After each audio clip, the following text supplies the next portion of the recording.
आजादी के 75वें साल में वायुसेना दिवस पर दिखाई देंगे 75 एयरक्राफ्ट। नमस्कार, मैं नीरज राजपूत और आज फाइनल असॉल्ट में बताएंगे कि चीन और पाकिस्तान के खिलाफ वायुसेना की किस तरह की तैयारियों का नमूना दिखाई देगा इस साल वायुसेना दिवस पर।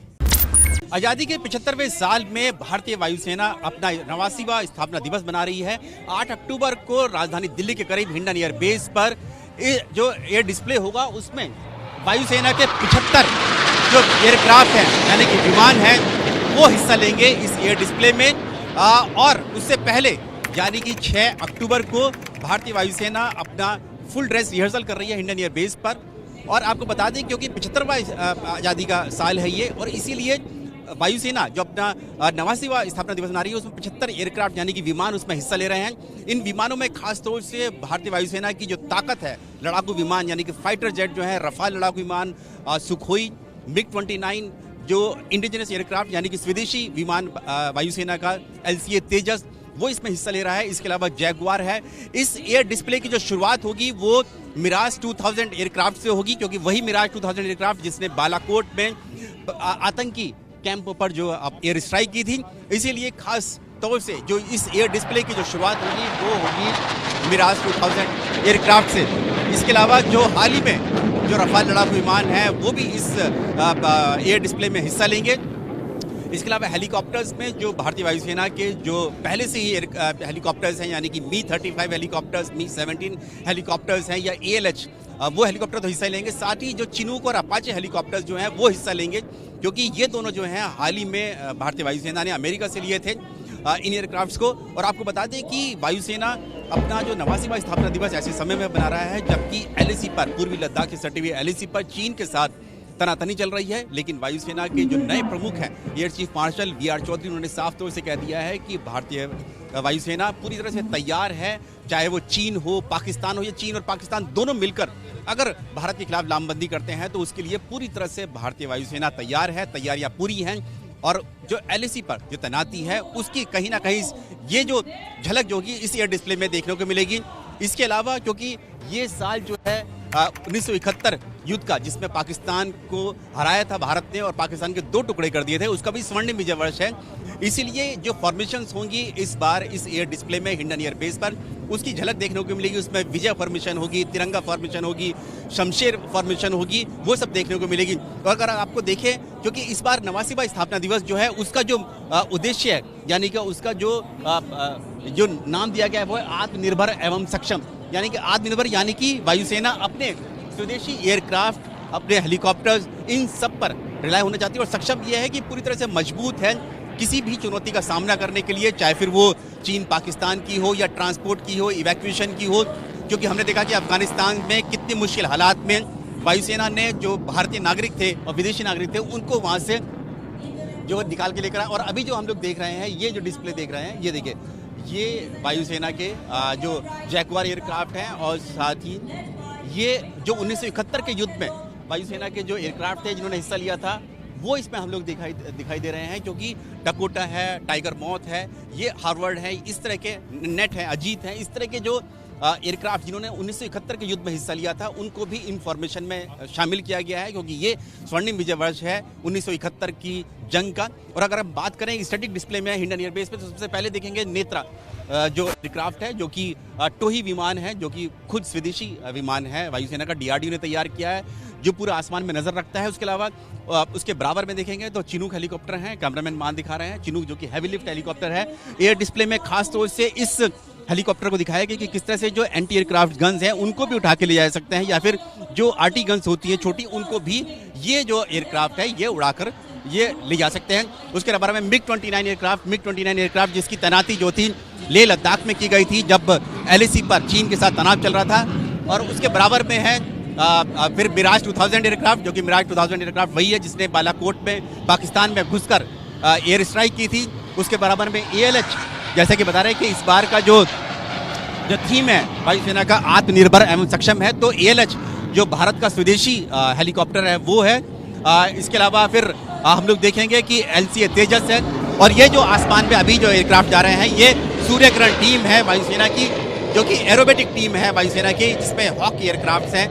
ये हॉक एयरक्राफ्ट से ही वायुसेना ने अपनी जो 9 एयरक्राफ्ट की जो टीम बनाई है ये यहाँ पर अपना डिस्प्ले कर रही है, एरोबिक्स करके दिखाएगी ये, क्योंकि ये इस तरह से दिखाएगी कि इस तरह से जो 9 एयरक्राफ्ट हैं, 9 पायलट्स हैं, वो सिंक्रोनाइज कैसे करते हैं, कोऑर्डिनेट कैसे करते हैं एक साथ। ये दिखाता है कि अगर युद्ध की परिस्थिति में भी अगर उन सबको कोऑर्डिनेशन करना होगा तो एक तरह से समन्वय कैसे होगा। तो ये सूर्यकिरण टीम का हिस्सा है, इसीलिए इस टीम को तैयार किया गया। देश विदेश में ये अपना एरोबिक्स दिखाती है, आसमान में कलाबाजियाँ दिखाती है। और उसके बाद अगर हम लोग तेजस की बात करें तो बीच में रखा हुआ है एक विंटेज एयरक्राफ्ट रखा हुआ है, नेट एयरक्राफ्ट, जिसने 1971 युद्ध में हिस्सा लिया था।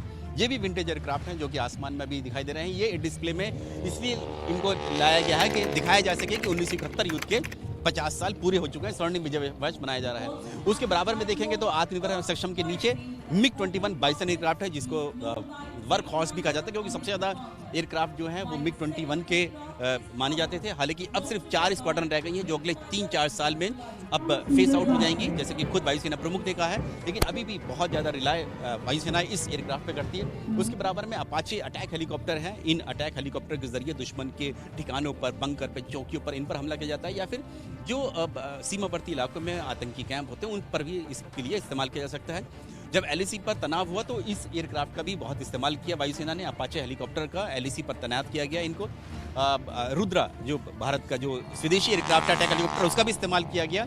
और यही वजह है कि इस बार के वायुसेना दिवस में जो 116 जो यूनिट है इन रुद्रा हेलीकॉप्टर्स की, उनको चीफ कमेंडेशन दिया जा रहा है उनको।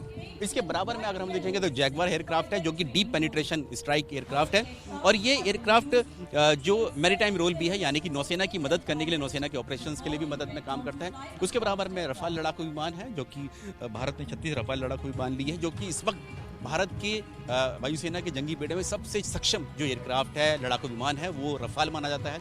उसके बराबर में सुखोई भी ठीक वैसे ही एयरक्राफ्ट है जैसे कि रफाल है। और सुखोई की ताकत इसलिए भी बढ़ गई है क्योंकि ब्रह्मोस मिसाइल इसमें लगा दी गई है, और स्वदेशी एयर टू एयर मिसाइल अस्त्र भी इसमें इंटीग्रेट कर दी गई। और उसके बराबर में C-130 ये सुपर हरक्यूलस एयरक्राफ्ट है, अमेरिकी एयरक्राफ्ट, जो मिलिट्री ट्रांसपोर्ट एयरक्राफ्ट है। जब अफगानिस्तान से जब वहाँ पर फंसे हुए लोग थे उनको निकालने के लिए इनका और C-70 globe master in aircraft का इस्तेमाल किया गया।